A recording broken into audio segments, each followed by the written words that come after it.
Hi Peter, it's a pleasure having you here at the IDTechEx conference. It's really a pleasure being here again. So I hope you're having a good show. Really, yeah, we had. Yeah. So Peter is with Agfa, Yes, and correct. they've launched a silver nanoparticle ink. So what is unique about your ink?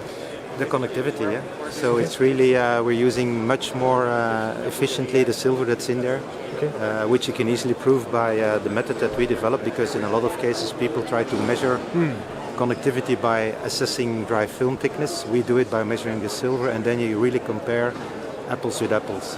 Okay. And there's always this concern that you are trying to replace something that is already there, something that is embedded, the micron-sized powders and the flakes. Yeah. So what's your strategy? Well, it's certainly true that we try to replace, because in the end, as I said, it's you can do more with less. So in the end, it's like having a better fuel for a car, or having a car that uses less fuel. So in the end, especially when silver prices will go up again, we'll see that nanosilver inks will take a bigger part of the market, because they are much less sensitive to the silver price. Silver nanoparticles have been around for some time. Yep. And success has been limited. What do you think has changed? A lot of things are changing. Of course, you have some new applications really in the space that we're working here, like printed electronics, where people really want to make maximum efficiently use of the available materials. You also see systems coming on paper, like the power coat paper. So there you really want to use as little material as possible. And that's certainly an area where people really are looking to make more efficient use of the silver. Another big advantage where you see is that you want people try to make it smaller and smaller, thinner and thinner, lines which are closer and closer to each other. So, and that's only possible with a nano ink. By the way, we could easily show you that some of the fine line screens simply do not work with flake inks, and you can have the same performance using a nano ink. So you think there are niches in the market where you have to use a silver nano? Exactly. Yeah.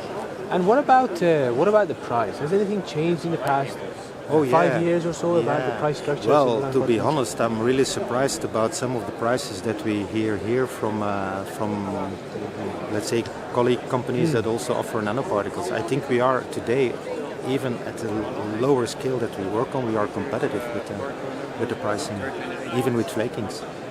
And do you think the next couple of years are very important for the industry? Yes, for sure. Yeah. In what way?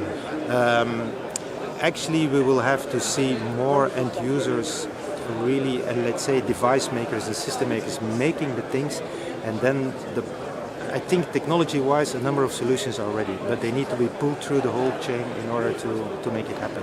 But it's going to happen. If you see what's happening at Whole Center with medical patches and stuff like that, the wearable stuff, it's really... And do you think wearables is a new opportunity for the conductive inks, sure. particularly the nano ones? Yeah, exactly.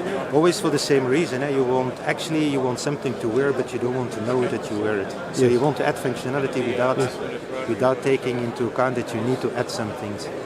I don't know whether you saw this presentation of the guy that showed his Sunti watch.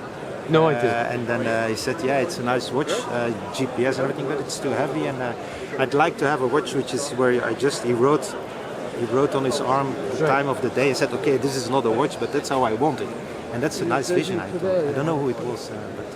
Interesting. And, compared to the incumbents, is flexibility a major differentiator for the nanoparticles? It's certainly one of the differentiators. I think the big differentiator is the conductivity and fine line printing, low temperature curing, compatible with a number of substrates. That's where the ink is going. You're really poised for the emerging applications. Yes, but if we can push some of the current drop-in, I think we have a potential, especially for screen print. There is a potential for drop-in.